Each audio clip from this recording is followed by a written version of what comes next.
안녕하세요. 건물 없는 교회 어울림교회 임 목사입니다. 오늘도 여호수아 특강 나가도록 하겠습니다. 여호수아 11장입니다. 말과 병거를 의지하지 않는 용기가 지금 우리에게 있는가라는 제목으로 하나님 말씀을 나누려고 합니다. 부제목은 여호와께서 모세에게 명하신 모든 것을 하나도 행하지 아니한 것이 없었더라라고 하나님 말씀을 전달할 때 여러분이 예수님을 만나고 성령님을 체험하는 그런 시간이 되기를 간절히 기도드립니다.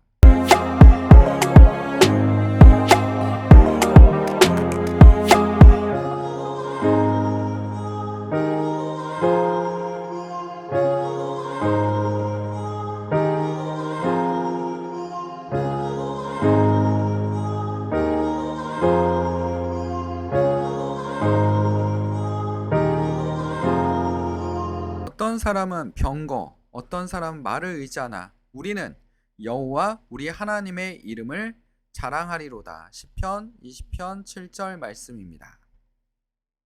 자, 여호수아 11장 1절에서 15절입니다. 지금 계속 전쟁이 일어나고 있지 않습니까? 무슨 전쟁입니까? 가나안을 정복하는 전쟁입니다. 근데 우리가 이 전쟁에서 알 수 있는 건 뭡니까? 하나님이 이스라엘 백성과 함께 하신다라는 겁니다.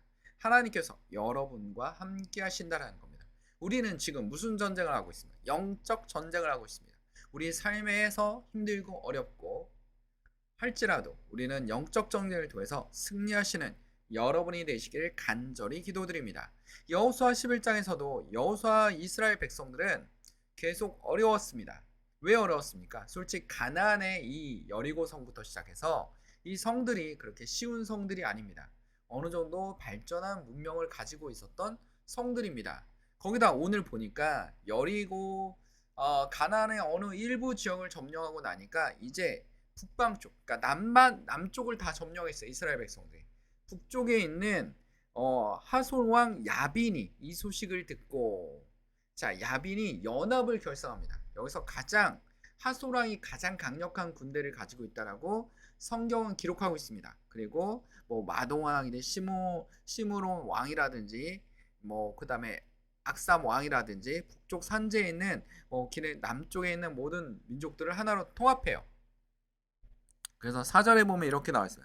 그들이 그 모든 군대를 거느리고 나왔으니 백성이 많아 해변에 수많은 모래와 같고 말과 병거도 심히 많았으며 뭐가 많습니까? 말과 병거, 기마 부대가 있었고 전차 부대가 있었습니다.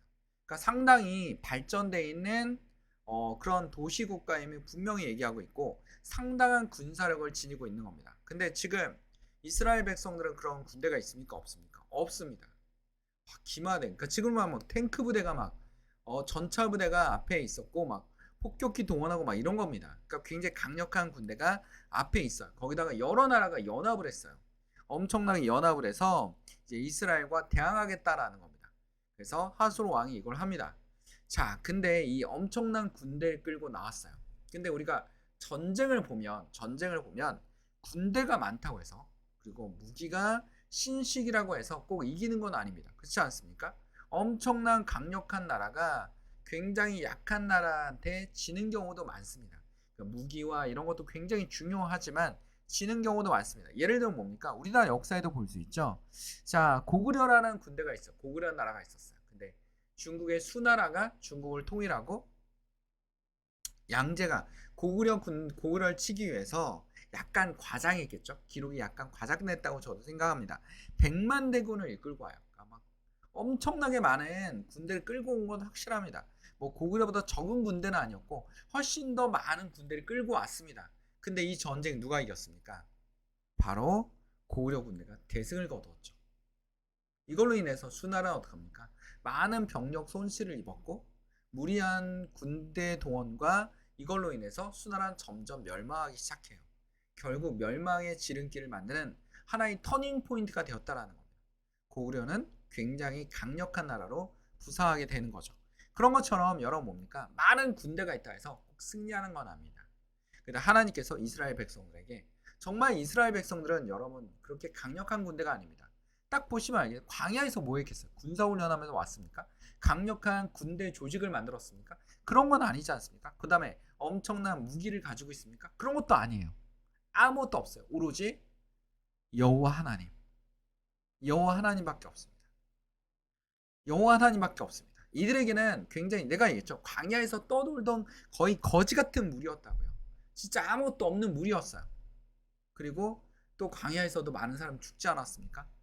그리고 와서 40년 동안 광야에서 세대가 바뀌었어요. 애굽에 있던 노비 세대가 아니라 광야에서 태어난 세대가 결국 어떻게 합니까? 가나안 땅에 들어오게 됩니다.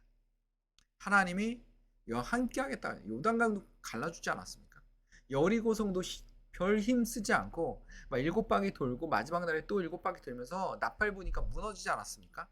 이 모든 것을 하나님께서 함께 하시고 있다는 걸 너무나 강조하고 있습니다. 하나님이 여호수아서를 통해서 우리에게 말씀하는 게 뭐입니까? 전쟁도, 삶의 여정도 누구와 함께 해야 됩니까? 하나님과 함께 해야 됩니다. 여러분 가진 게 없어요. 백도 없어요. 백 있다고 무조건 성공하는 건 아니잖아요. 백이 없어요. 뭐 권력자를 아는 사람도 없어요. 대기업의 뭐 총수와 친하지도 않아요. 아무것도 없습니다. 그렇죠? 학벌도 변별치 않아요. 아무것도 없습니다. 우리는 누구를 의지해야 됩니까? 하나님을 의지할 수밖에 없죠. 나의 연약함을 하나님께 의지하는 그런 수밖에 없습니다. 회사는 왜 학벌을 봅니까? 학벌을 깬다고 많이 노력했지만 쉽지 않은 회사들이 되게 많았어요. 왜 학벌을 봅니까? 학벌을 보는 이유가 있어요. 공부를 많이 했으니까, 노력한 게 있으니까. 그게 아닙니다, 여러분. 학생 때 노력했던 사람이 회사에 와서도 노력할 확률이 높다라는 거죠. 학교를 빠지지 않고 노력한 사람이 회사도 빠지지 않고 성실하게 일할 수 있다라는 겁니다. 자, 학교에서 수업에 집중하던 학생들이 회사에 와서도 일에 집중할 수 있다라는 거죠. 그러니까 학벌을 보는 겁니다. 그 공부 습관이 일하는 습관으로 넘어간다는 거죠. 근데 반드시 그런 건 아니죠. 사람들이 반드시 그런 건 아닙니다. 그러나 우리나라는 철저하게 대한민국에 사는 철저하게 학벌 위주, 그렇죠? 연고주의라고 하죠. 학연, 지연, 그렇죠? 그다음 뭐 지역주의, 뭐 이렇게 있는 학벌과, 그러니까 서울대 학벌, 그러니까 이런 거죠. 서울대를 졸업한 사람이 인사 담당이야. 근데 한 번도 본 적도 없어. 근데 이력서를 냈는데 서울대야. 후배네 같은 과야. 갑자기 친근해지는 그 느낌. 그런 거죠. 그런 겁니다. 친근해지고 알지 못하지만 갑자기 교집합 부분이 생겨옵니다. 서로 공통된 분모가 생긴 거예요. 대화할 게 생긴 거죠. 그쵸? 그 교수님 잘 계시냐 막 이러면서 대화할 게 생긴 겁니다. 그러니까 우리나라 무슨 주의가 만들어진 거예요? 철저하게 학연주의, 학벌 위주, 그쵸? 혈연, 지연 이런 식으로 만들어지는 게 우리나라 연고주의 특징입니다. 학연, 지연, 지인끼리 뭉치는 게 우리나라 연고주의 특징이에요. 자, 그럼 우리 뭐 지역끼리도 뭉쳐. 너 우리 고향 출신이야? 이것도 갑자기 또 친해지는 그런 느낌 있지 않습니까? 자, 그런 것처럼 그렇게 묶여 있는데 지금 여기서는 그런 걸 통해서 그런 것도 없어요. 아무것도 없어. 학벌도 없고 백도 없고 자기를 소개시켜 줄 사람도 없어요. 그럼 누구를 의지해야 돼? 하나님을 의지하고 열심히 노력해야 되는 그런 주의 종들이 되기를 원합니다. 주의 청년들이 되기를 원합니다. 아니면 장년들이 되기를 원합니다. 우린 계속 걸어가야 됩니다. 어디를 향해서 걸어갑니까? 하나님을 의지하면서 걸어가야 됩니다. 자, 이스라엘은 지금 여기서 이 전쟁에서 엄청난 연합군을 앞에 둔 이 전쟁에서 누구를 의지해야 됩니까? 하나님을 의지할 수밖에 없는 거죠. 하나님을 의지할 수밖에 없습니다. 하나님이 너네 힘으로 됐다는 걸 그렇게 좋아하지 않습니다. 성경에 보니까 기도원도 장군감이지 않지 않습니까? 겁도 많고 막 이랬던 기도원인데 이스라엘 백성들이 몇만 명이 모였어요. 근데 그걸 줄여서 300명으로 만들어 놓지 않습니까? 그건 누가 했다라는 거예요? 하나님이 이 전쟁을 주관하겠다라는 거예요. 하나님이 살아있음을 너희들에게 알리고 싶다라는 겁니다. 하나님이 반드시 살아있음을 알리고 싶다라는 겁니다. 이게 바로 하나님이에요. 여러분이 부족하고 힘이 없고 학연도 없고 지연도 없고 지역도 없고 뭐 지연 관계에 잘 나가는 사람도 없고 이럴 때 우리는 누구만 의지할 수 있습니까? 하나님만 의지할 수 있어요. 하나님만 의지할 수 있어요. 하나님만. 자, 저도 뭐가 부러울 것 같습니까? 당연히 그 학연, 지연, 혈연으로 묶여 있는 이게 굉장히 부럽죠. 부럽습니다. 쉽게 이어지는. 자, 교회도 이게 굉장히 당연하죠. 이게 우리 교회부터 깨야 되는데 뭐냐면 아버님이 목사님이야. 그거 어떡합니까? 목사자를 쉽게 가요. 대학원, 신학대학원 졸업해서 목기사 자리에 쉽게 가요. 좋은 자리를 가요. 막 신학대학원에 막 갑자기 조교로 가고 교수로 가고 막 이럽니다. 그쵸? 이런 게 연결돼 있어요. 이게 다들 욕심이 많아가지고 다 연결돼 있어. 막 이렇게 보면 교수도 하고 목사도 하고 막 지역 뭐 장도 하고 막 이러면서 막 연결되어 있습니다. 이게 옳은지 잘 모르겠어요. 저는 아직도. 저 옳지 않다라고 생각하는 사람 중에 하나예요. 어? 그 다음에 또 대형교회 목사님이에요. 얘는 대학원에 나온 이유가 있어. 왜? 그 교회의 담임 목사가 되기 위해서. 이미 정해진 거죠. 자리가 정해진 거예요. 어? 그러니까 쉽게 말해서 대학원에 신학대학원 안에서도 대학원을 공부하면서도 그 안에 뭐가 결정돼 있습니까? 계급이 결정돼 있어요. 계급이. 다른 종류죠. 아, 저 사람은 이미 자리가 정해져 있어. 분명해. 나머지 어떡합니까? 뭐 면접 보고 또 면접 봐도 뭡니까? 없으니까 또 그 월급 받으면서 또 알바도 하고 근데 알바하는 거 안 좋아해요. 굶더라도 하나님의 일을 맹세해라. 왜 이럴 때만 하나님의 일을 적용하는 정말 이해가 안 됩니다. 굶고 있는데 하나님을 의지하래. 하나님 의지하래. 근데 목사님은 호화롭게 사세요. 담임 목사님들. 이런 아이러니 속에 우리는 빠질 수밖에 없다라는 겁니다. 저는 누구한테도 그렇게 얘기하고 싶지 않습니다. 너 목사해라고 얘기하고 싶지 않아요. 그 하나님이 정하시는 건데 왜 그 사람한테 너 목사해라고 자기 눈으로 사무엘도 본 그 기도 많이 하는 사무엘도 다윗 왕을 보지 못했어요. 그렇죠? 맏아들이 이스라엘 왕이 될 사람이야. 근데 하나님은 아니래잖아요. 다윗이 왕이 될 사람이래잖아요. 그리고 그 다윗이 위대한 왕이 되었잖아요. 그렇죠? 이스라엘 중에서 가장 위대한 왕이 누굽니까? 다윗이지 않습니까? 우리 대한민국에서 가장 위대한 왕이 누굽니까? 우리 10,000원짜리 아저씨. 세종대왕 아닙니까? 세종대왕.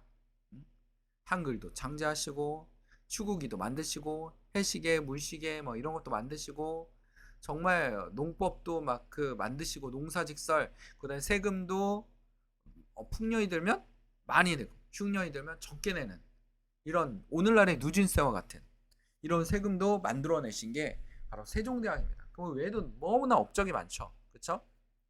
뭐 유아휴직도 만드시고 뭐 이랬던 분이 세종대왕이에요. 세종대왕입니다. 굉장히 친서민 정책을 피신 분입니다. 친서민. 그러니까 세종대왕은 백성들이 다 좋아하는 왕이지만 양반들 눈에는 약간 조선시대에 이제 기득권이 생기고 있는 그 양반들 눈에는 굉장히 그렇게 좋은 왕이 아닙니다. 왜 저 쓸데없는 글을 만들어가지고 쓸데없는 농법책을 왜 한글로 써가지고 그래서 한글을 막 무시하지 않았습니까 양반들이. 이거는 천한 애들만 공부하는 거 하면서 무시했습니다. 근데 그리고 왕 이름에도 세종이라고 붙였잖아요. 세종. 그러니까 조자로 끝나는 왕들 있죠. 조선시대. 조자로 끝나는 왕들은 공을 세운 왕이에요. 조선왕조실록에 써 있습니다. 그리고 종으로 끝나는 왕은 뭡니까? 종으로 끝나는 왕은 그냥 덕이 있는 왕이에요. 그냥 덕이 있다는 건 뭐예요? 그냥 평범 왕이라는 거죠. 그렇죠? 그러니까 태조 이성계는 조선을 세웠으니까 엄청난 공이 있는 사람이야. 이 사람의 그를 흔들면 조선 전체가 흔들려 라고 생각하기 때문에 굉장히 위대하게 만들 수밖에 없습니다. 왜? 나라를 세운 사람이니까. 조선의 뭡니까? 가치관이 되는 사람이죠. 그러니까 굉장히 중요한 왕이에요. 근데 세종은 쓸데없는 거 많이 했네? 근데 백성들이 굉장히 잘 살고 세금도 많이 걷었지만 쓸데없는 걸 많이 했다고 생각하는 거죠. 양반들 입장에서. 역사는 누가 기록합니까? 양반들이 조선시대 기록하죠. 그들의 입장에서 쓴 겁니다. 그들의 입장에서 쓴 거죠. 세종이라고 쓴 겁니다.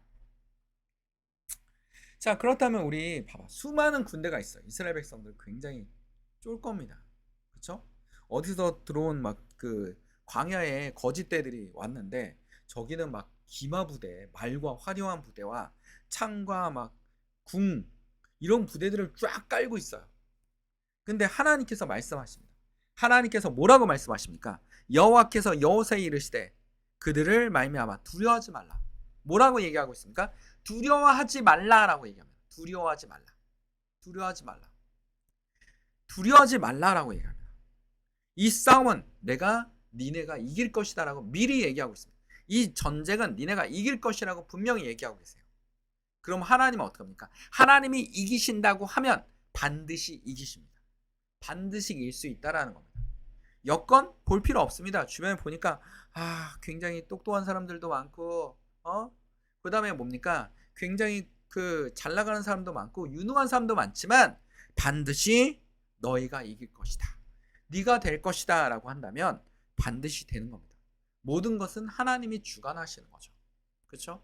하나님이 모든 것을 주관하시고 움직이신다는 건 너무나 있습니다. 인간 한계가 있거든요. 인간 한계가 있어요. 우리가 아무리 공부를 많이 하고 천재 같은 사람이 난다 해도 이 사람의 이론에는 한계가 있습니다.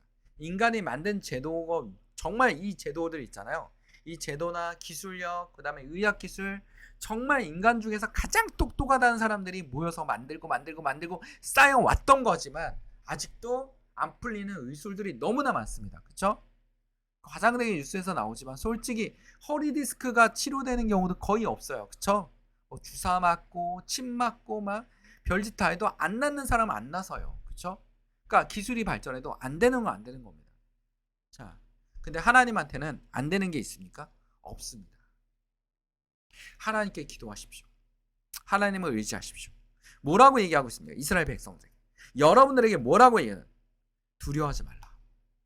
저들의 마차와 기마부대만 보지 말고 병력 숫자만 보지 말고 하나님을 바라보라는 겁니다. 하나님을 바라보라는 겁니다.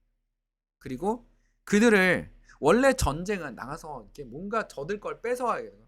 첨단 무기들 뺏어와야 되는데 하나님은 그걸 사용하지 말라는 겁니다. 다 부셔버리라는 겁니다. 진멸하라라고 얘기하고 있어요. 진멸이라는 단어 굉장히 많이 나옵니다. 그렇죠? 진멸이라는 단어 많이 나와요. 하나님께서 진멸시켜라. 지금 11장에도 등장하고 10장에도 등장하고 다 진멸시키라는 겁니다. 싸그리 없애버리라는 겁니다. 하나님께서 왜 진멸시키라고 얘기합니까? 자, 하나님께서 6절에 보면 여호와께서 여호수아에게 이르시되 그들로 말미암아 두려워하지 말라. 내가 이맘때 내가 그들을 이스라엘 앞에 넘겨주어 몰살시키리니 너는 그들의 말 뒤꿈침에 힘줄을 끊고 그들의 병거를 불사르라 하시니라. 병거와 말을 의지하지 말라라는, 병거와 말을 의지하지 말래요. 하나님께서 말씀하고 계십니다. 여러분의 기술과 능력, 그 다음에 화려함, 이런 걸 의지하지 말라는 겁니다. 오로지 하나님께서 하신다라는 거죠. 하나님이 함께 하신다라는 겁니다. 우리가 다른 성경 구절을 한번 볼까요? 신명기 7장 2절에 보면 내 하나님 여호와께서 그들에게 내게 넘겨 내게 치게 하시리니 그때 너는 그들을 진멸할 것이라. 다 멸망시켜라. 그들의 문화를 남기지 마라. 그들의 관습이나 이런 거에 동요되지 않게 오로지 하나님과 깨끗한 길을 걸어라라는 겁니다. 죄악된 걸 다 끊어버려라는 겁니다. 죄악된 걸 끊어버려요. 뭘 끊어야 됩니까? 여러분의 죄가 되는 거, 술 끊어야죠. 담배 끊어야 됩니다. 여러분 뭘 의지하고 있습니까? 술과 담배를 의지하고 있죠. 담배를 못 피우면 막 손이 떨려요. 담배에 뭐가 노예가 된 겁니다. 술을 못 먹으면 막 진짜 마음이 불안하고 막 하루라도 살 것 같지 않고 막 술만 먹으면 갑자기 평화가 찾아오고 거의 술의 노예가 된 겁니다. 술의 노예가 된 거죠. 다 끊으라는 겁니다. 끊으라는 겁니다. 친구 관계, 친구가 전화만 안 와도 막 불안해요. 불안합니다. 다 끊으라는 겁니다. 끊으라는 겁니다. 이 사람을 만나지 말라는 게 아니라 말을 정확하게 알아들어야 돼요. 뭐예요? 너무 의지하지 말라는 겁니다. 병거나 이런 걸 의지하지 말라는, 돈 너무 의지하지 말라는 겁니다. 돈으로 다 될 것 같지만 안 되는 것도 너무 많아요. 돈을 갖다 붓고 투자해도 안 되는 거 안 되잖아요. 그렇죠? 엄청나게 갖다 부어도 안 되는 거 안 됩니다. 그렇죠? 안 돼요. 안 돼요. 재벌도 돈이 많아서 이것저것 막 투자하는 사람 많습니다. 근데 어떡합니까? 투자하는 대로 막 망하는 사람들 많잖아요. 재벌들도. 돈이 많은데 손이 막 마이너스야. 하는 사업마다 다 그냥 물거품이 되고 가치가 막 제로가 되거나 마이너스가 되는 거죠. 이런 경우도 있어요. 돈으로 다 되지도 않습니다. 모든 것이 다 되는 게 아니에요. 돈이 많다 하더라도 안 되는 경우도 많습니다. 오로지 하나님께서 하셔야 됩니다. 진멸하라. 하나님을 의지해라. 여기에는 돈이나 물질이나 뭡니까? 죄악을 의지하지 마라 라는 겁니다. 하나님 뭐라고 얘기하세요? 의지하지 말라고 얘기하고 계십니다. 자, 시편 20편 7절에 이렇게 어떤 사람 병거나 어떤 사람 말을 의지하나 그들의 군사력을 본다라는 거죠. 그들의 군사력을 본다. 우리는 여호와 하나님의 이름을 자랑하느니라. 우리는 오로지 예수 그리스도의 이름을 자랑합니다. 예수님을 의지합니다. 예수님의 길을 따라갑니다. 예수님에게 해결책을 물어봅니다. 예수님이 우리에게 지혜를 주실 거라고 믿습니다 라는 그 의지, 기도하는 마음, 그것으로 걸어가는 겁니다. 하나님은 하시니까요. 하나님은 반드시 하실 수 있습니다. 이스라엘 백성들이 이 전쟁에 승리를 거뒀습니다. 전쟁에 승리를 거뒀어요. 근데 남겨놓은 사람, 그건 별거 아니야. 남겨놓은 사람들이 있어요. 누구예요? 22절에 보면, 창세기 11장 22절에 보면 이스라엘 자손 땅에는 아낙 사람들이 하나도 남지 아니하였고 가사와 가드와 아수리 남았더라. 당시에는 이들은 문제가 되지 않았어요. 별거 아니라고 생각했죠. 근데 이 작은 것들이 나중에 사건을 일으킵니다. 가사가 사사기 시대 삼손을 눈을 빼버리고 조롱했던 그 민족이 가사입니다. 가드에서 누가 나옵니까? 가드에서 골리앗이 나오죠. 아스돗이 이스라엘 언약궤를 빼앗아 어떡합니까? 조롱합니다. 이런 이 사건들이 벌어져요. 살려놓은 대로 다 죄악이 되는 겁니다. 죄악이 되는, 끊을 건 끊고 확실하게 나갈 수 있는 주의 성도들이 되기를 간절히 축원드립니다. 오늘의 말씀을 마치도록 하겠습니다. 어떤 사람 병거, 어떤 사람 말을 의지하나 우리는 오로지 여호와 하나님 예수 그리스도를 의지합니다. 그리고 자랑합니다. 이 말을 우리는 꼭 기억합시다. 다 같이 기도하겠습니다. 사랑과 은혜 충만하신 아버지, 오늘도 주님을 의지하고 주님을 따라가고 주님께 기도하고 주님께 물어보는 주의 성도들이 되게 하여 주시옵소서. 하나님의 이름으로, 예수 그리스도의 이름으로 나아가는 주의 성도들이 되게 하여 주시옵소서. 하나님을 의지하게 하시고 하나님으로 의지하며 전진할 수 있는, 하나님 편에 서 있는 주의 성도들이 되게 하여 주시옵소서. 모든 걸 주님께 맡기며 예수 그리스도의 이름으로 간절히 기도드립니다. 아멘. 하나님께 영광의 말씀을 올립니다. 건물 없는 교회, 어울린 교회 말씀 창고였습니다. 감사합니다.